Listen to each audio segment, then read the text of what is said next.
Hello guys. तो आज का जो छोटा सा नेम है उस टॉपिक का, बट उसका जो मीनिंग है भाई, उसको समझने के लिए उसका टॉपिक बहुत बड़ा एरिया कवर करता है। तो अपन समझेंगे अर्थक्वेक क्या होता है। ठीक है, अर्थक्वेक, और ये कब फॉर्म होता है, कैसे फॉर्म होता है, और किस किन कारणों की वजह से फॉर्म होता है। ठीक है, वो सब पढ़ेंगे। ठीक है, तो अभी अपन देखते हैं, स्टार्ट करते हैं अर्थक्वेक से। तो अर्थक्वेक को डिफाइन कैसे करते हैं।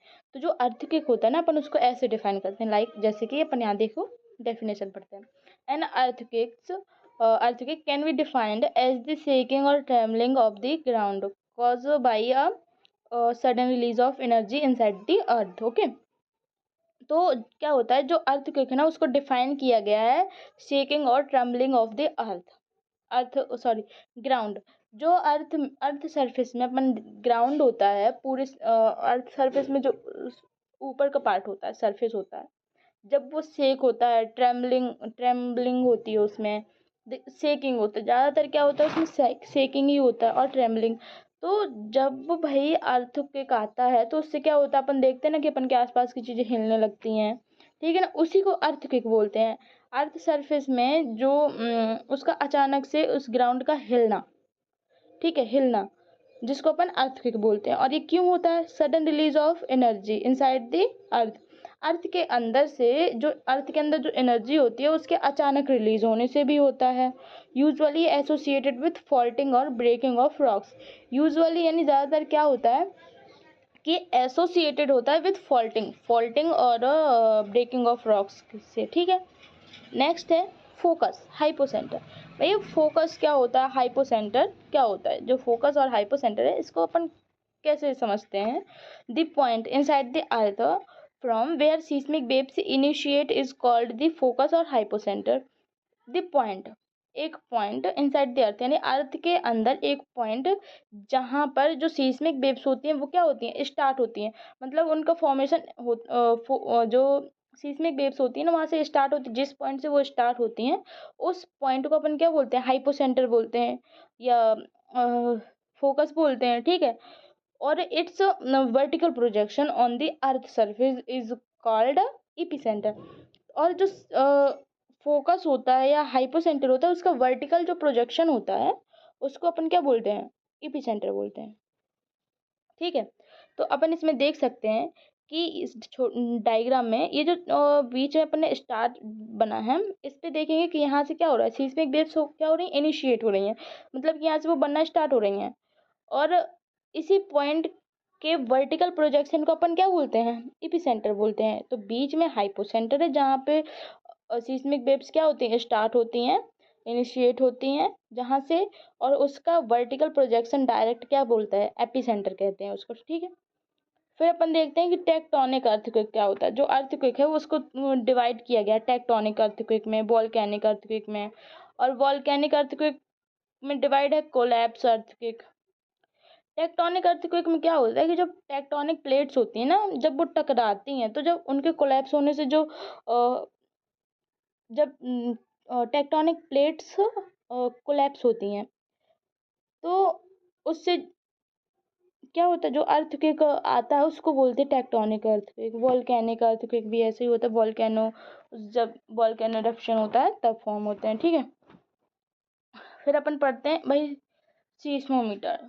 ये मोस्ट इम्पॉर्टेंट पॉइंट है कि भाई सीस्मोमीटर होता क्या है और सीस्मोमीटर का यूज़ क्या होता है। जो सीस्मोमीटर है वो एक डिवाइस होता है, a device that detect and measures ground motion caused by seismic waves from events like earthquake, volcanic eruptions and explosions.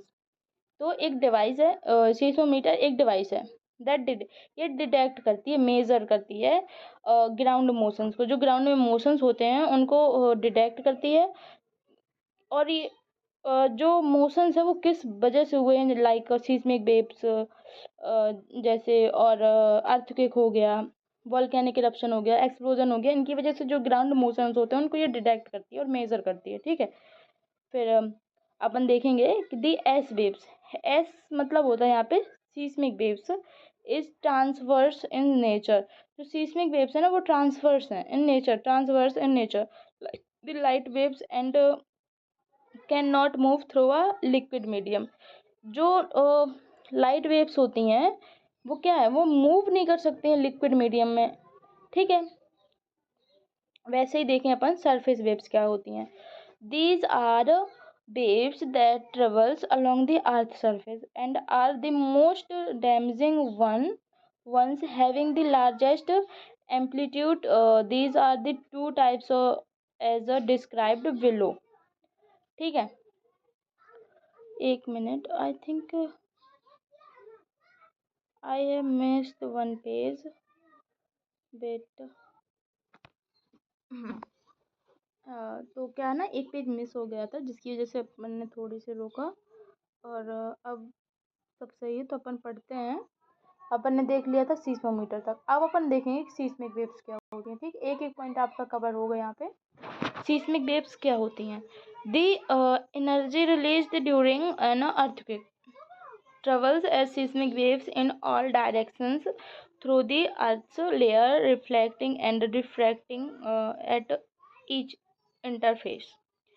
The energy release during, जो एनर्जी होती है जब वो रिलीज होती है अर्थक्वेक से, ठीक है ना।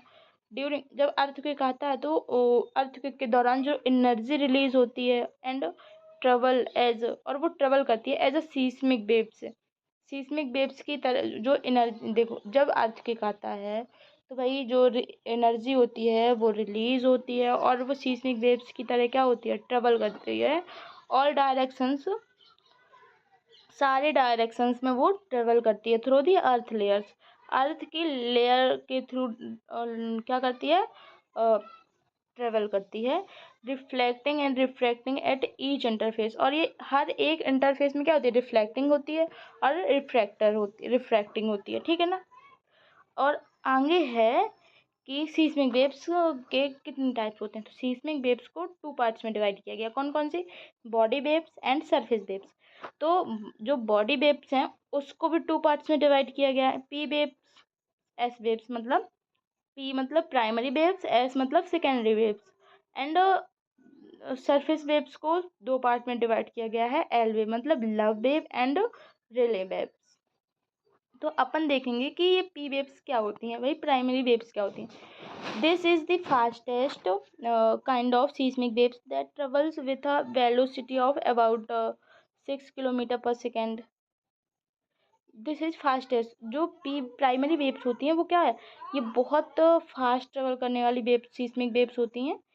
That travels with a velocity of, ये वेलोसिटी के साथ ट्रेवल करते हैं जिसकी वेलोसिटी क्या होती है, 6 किलोमीटर पर सेकेंड, यानी एक सेकेंड में 6 किलोमीटर तक की क्या करती हैं, ट्रेवल करती हैं। उनको अपन क्या बोलते हैं, प्राइमरी वेव्स बोलते हैं। The primary waves can move through solid rocks, जो प्राइमरी वेव्स होती हैं वो सॉलिड रॉक्स के थ्रू क्या करती हैं, मूव कर सकती हैं।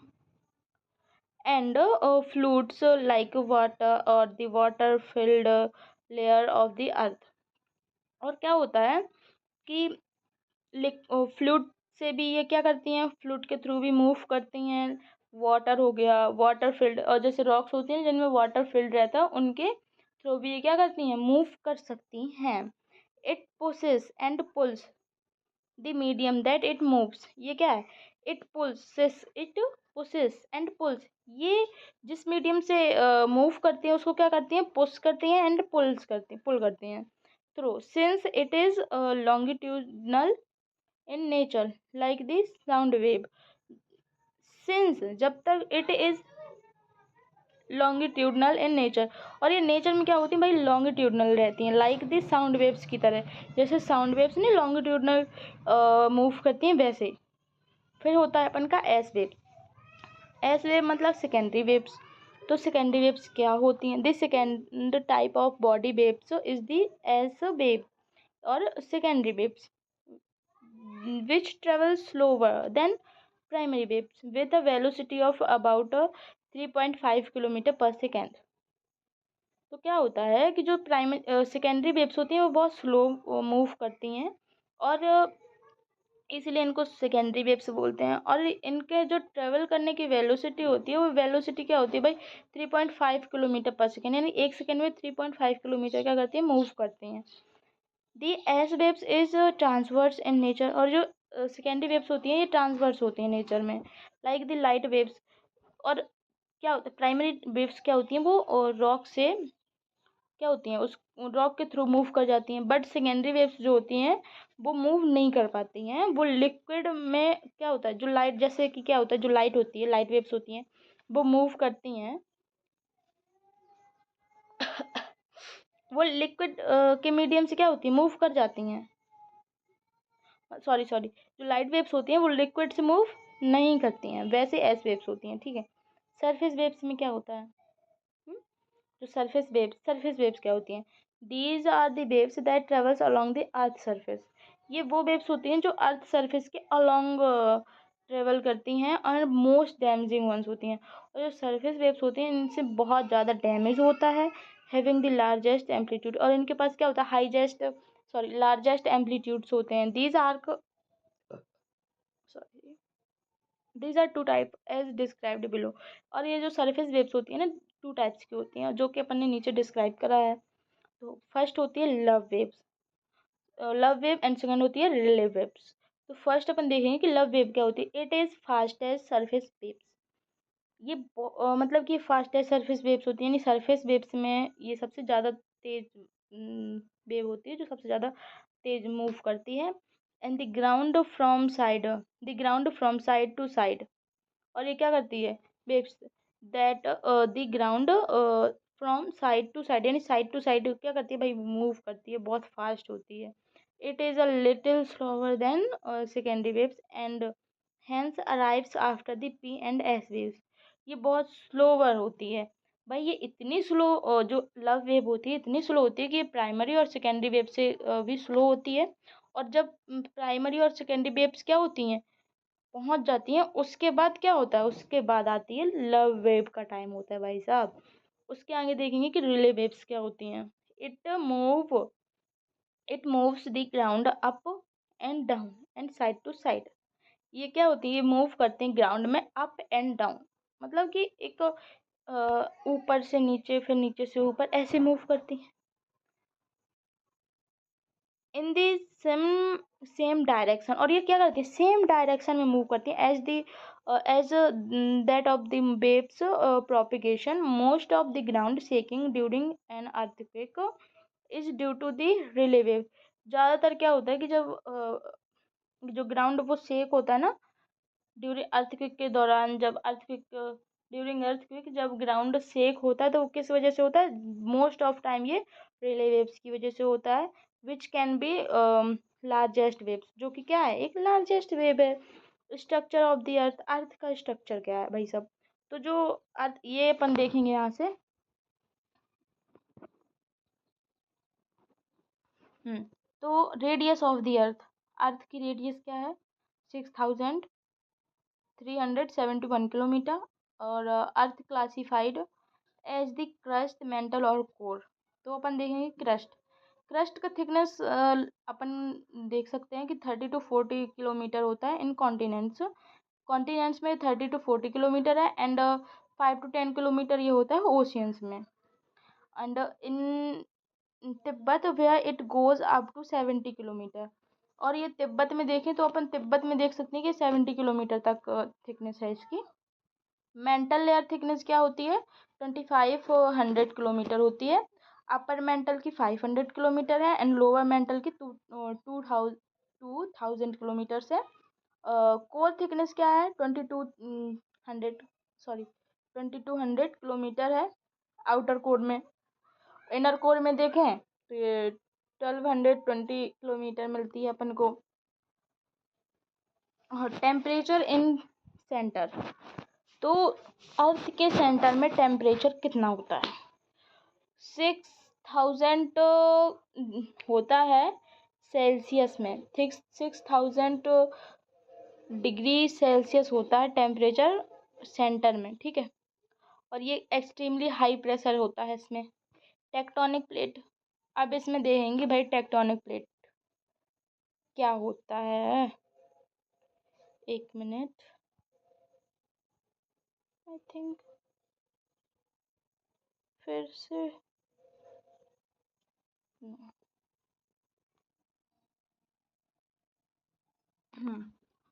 अभी अपन देखेंगे कि भाई टेक्टोनिक प्लेट्स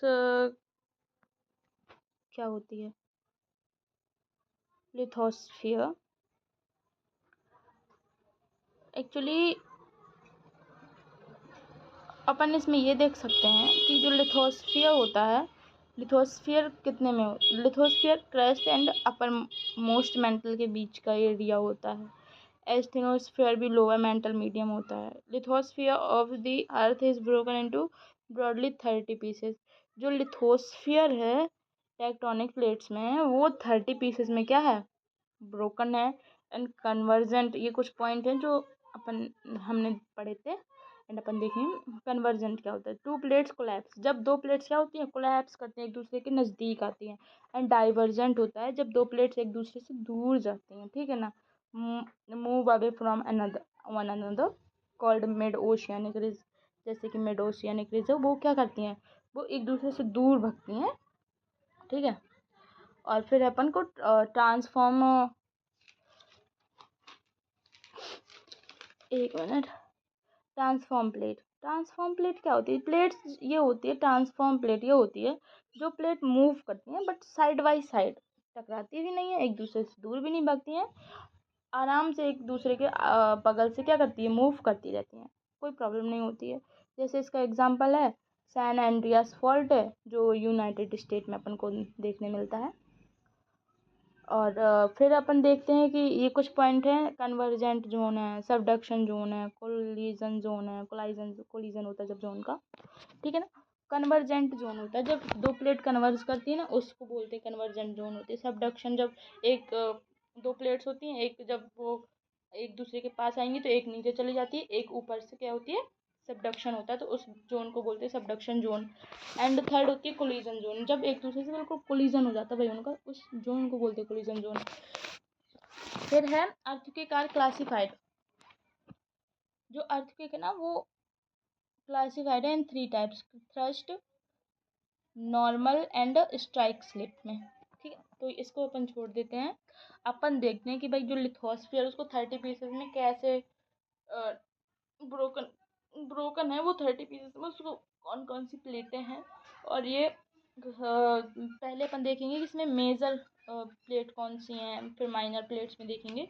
ये मे बी 30 है, अपन को 30 प्लेट्स के अभी नेम जो है ना वो नॉन है, बट बाकी अभी अपन को पता नहीं है।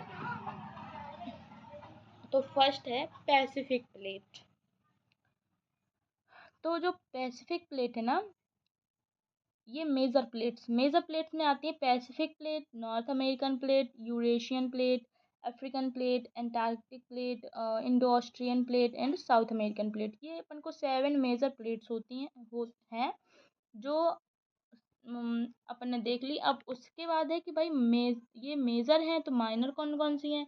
माइनर प्लेट्स हैं अपने पास जो है कोकोस प्लेट, ठीक है, नाजमा प्लेट, स्कोटिया प्लेट और फिलिपाइन प्लेट है, और एक कैरिबियन प्लेट है, और है अपन का एक जुआन डे फूका प्लेट है। ये अभी देख सकते हैं कि 6 माइनर प्लेट्स हैं और 7 मेजर प्लेट्स अपन को प्रेजेंट हैं, ठीक है, लिथोस्फियर में। फिर अपन देखते हैं कि भाई अर्थक्वेक कहाँ अक्कर होते हैं, where do earthquakes occur. Earthquakes occur at all times all over the globe. मतलब कि जो अर्थक्वेक होते हैं ना, ये कहीं भी किसी भी समय और पूरे ग्लोब में, मतलब कि पूरी अर्थ में कहीं भी आ सकता है, ठीक है, और किसी भी समय ये आ सकते हैं। About 90% of the energy is released along the plate boundaries. तो क्या होता है कि जब अर्थक्वेक्स आते हैं ना, तो उस टाइम पे जो 90% एनर्जी होती है ना, वो रिलीज होती है अलोंग द बाउंड्रीज। जहाँ पे दो प्लेट्स होती हैं उनके बीच से 90% एनर्जी रिलीज हो जाती है, और जो 10% एनर्जी होती है वो रिलीज होती रहती है। One of the most prominent belt is the circum Pacific belt, also referred as the ring of fire.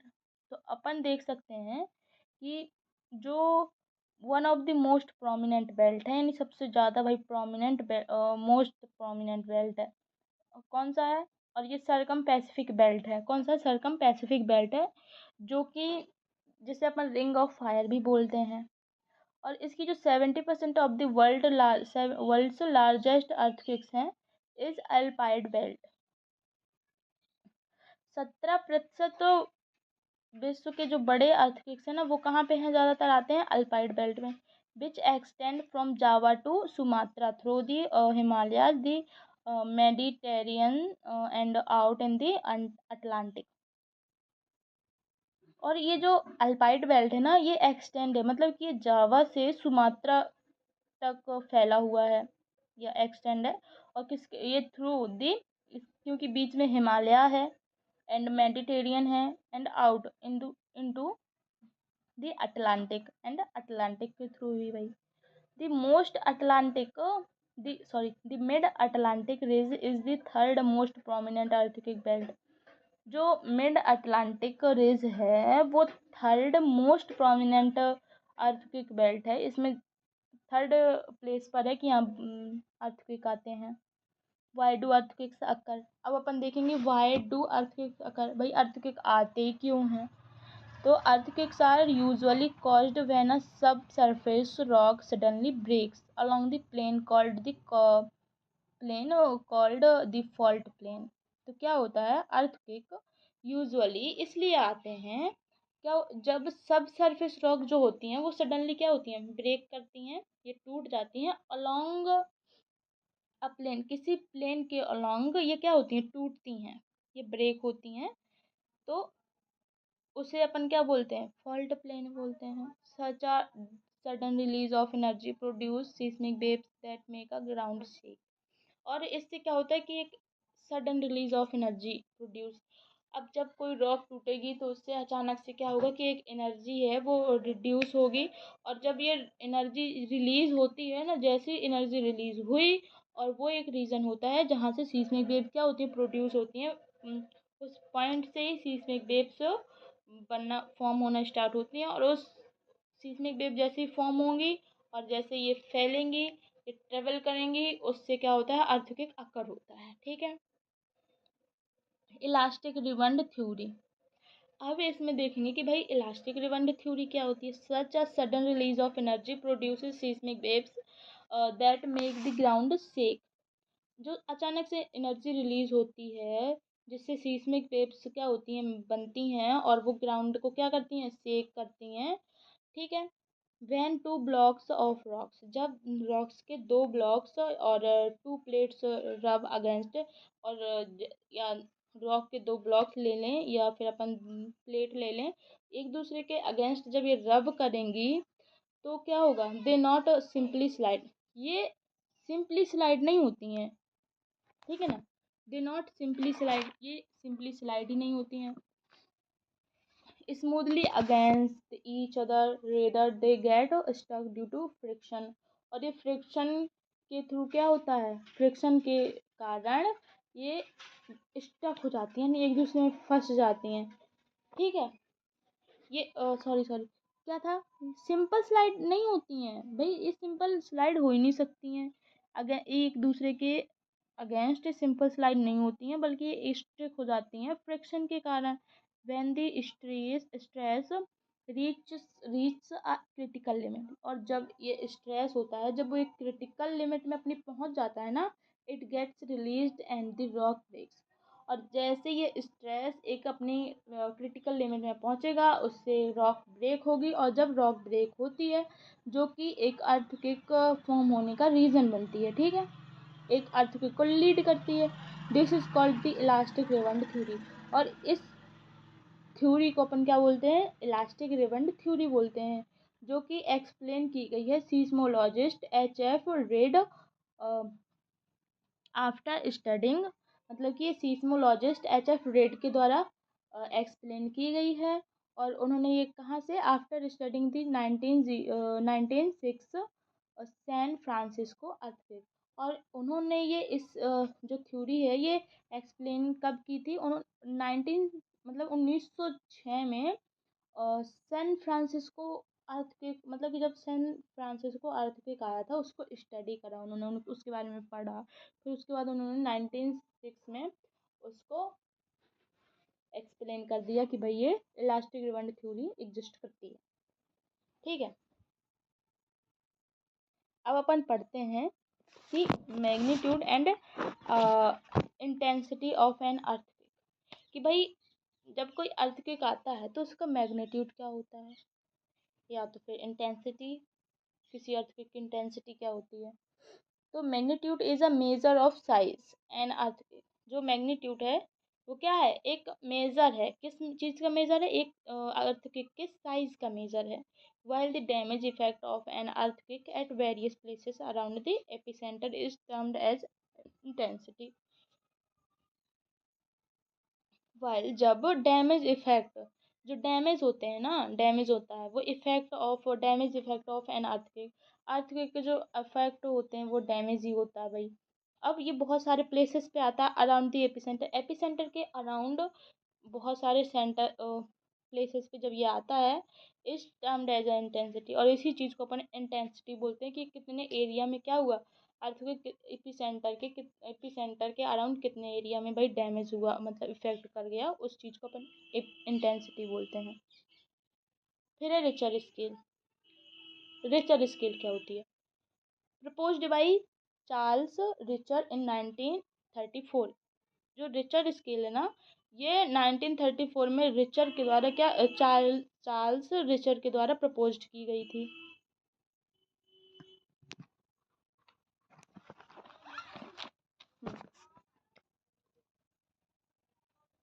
तो आज अपन यहीं तक रखते हैं और फिर आगे अपन कंटिन्यू करेंगे। तो आई होप कि आपको थोड़ी बहुत समझ में आया होगा, and thank you for watching.